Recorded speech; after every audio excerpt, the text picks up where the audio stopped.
Haluin lang natin hanggang sa maluto yung ating bittermelon.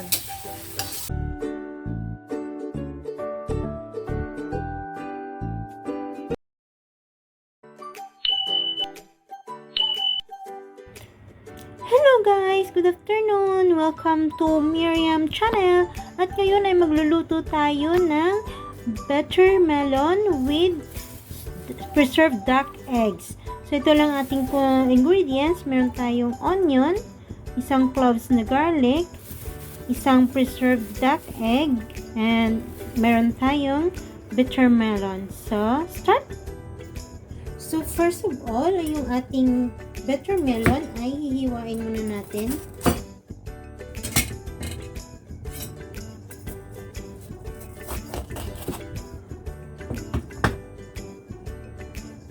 Tanggalin natin yung kanyang laman. Ito yung kanyang seeds.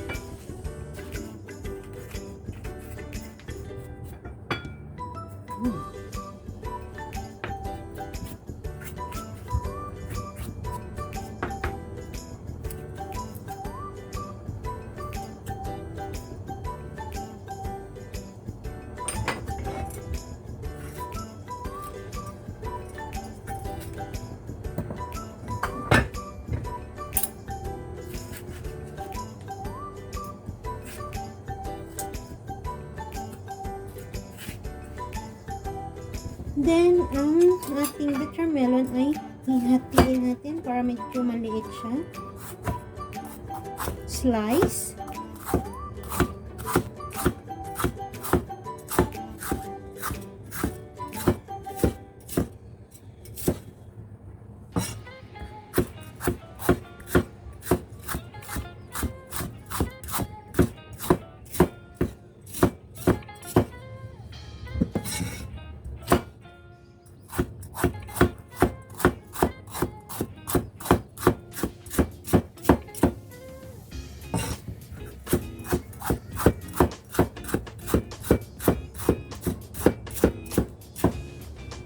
Okay, so ito na. Huhugasan na natin siya. Transfer.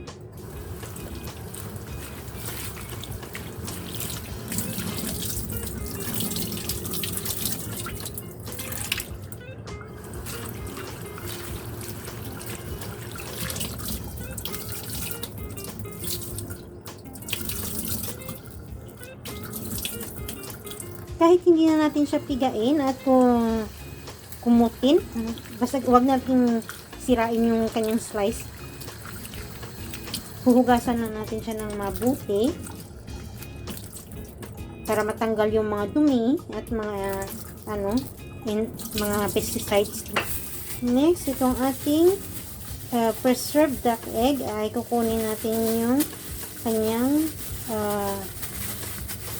tanggalin natin ito.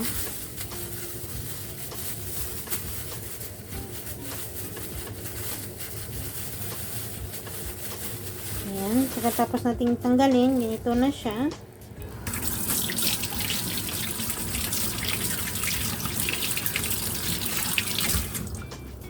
So guys, ito na. Na-ready na natin yung ating garlic at saka onion.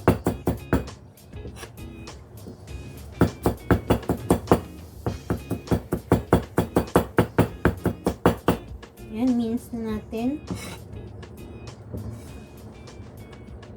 At ito naman yung ating onion ay slice lang.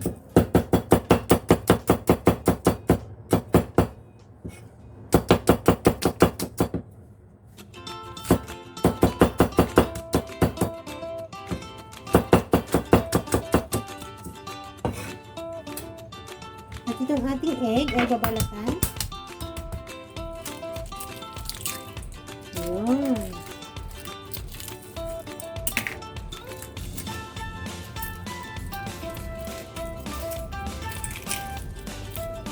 Masyadong harsh ang ating tagaluto. Then slice natin siya.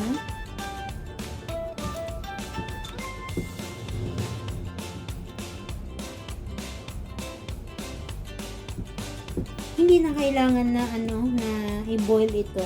direct na natin siyang balatan at saka i-slice.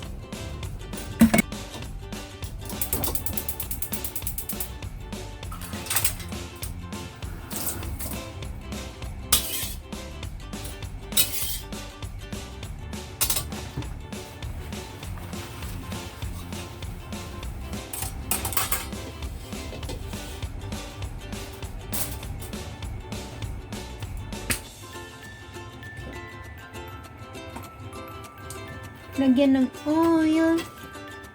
Pag mainit na yung ating mantika, lagay natin yung onion.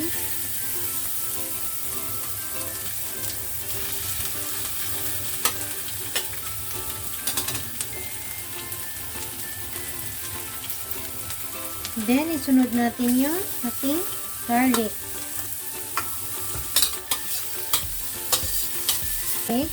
Ilagay na natin yung ating preserved duck egg.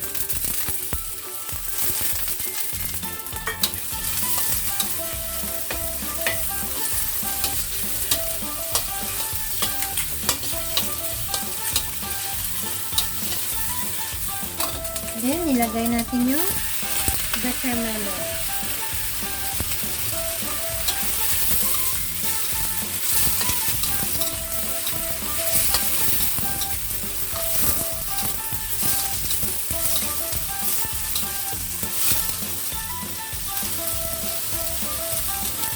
Lagyan ng konting tubig.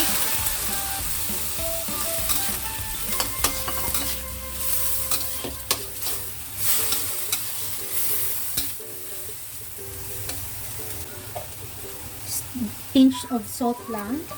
Kasi yung ating bittermelon ay maalat. Tsaka 1 teaspoon of sugar.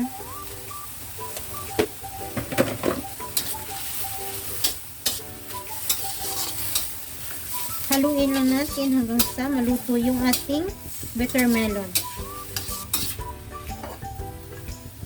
Okay, and ready na ang ating preserved duck egg and bittermelon.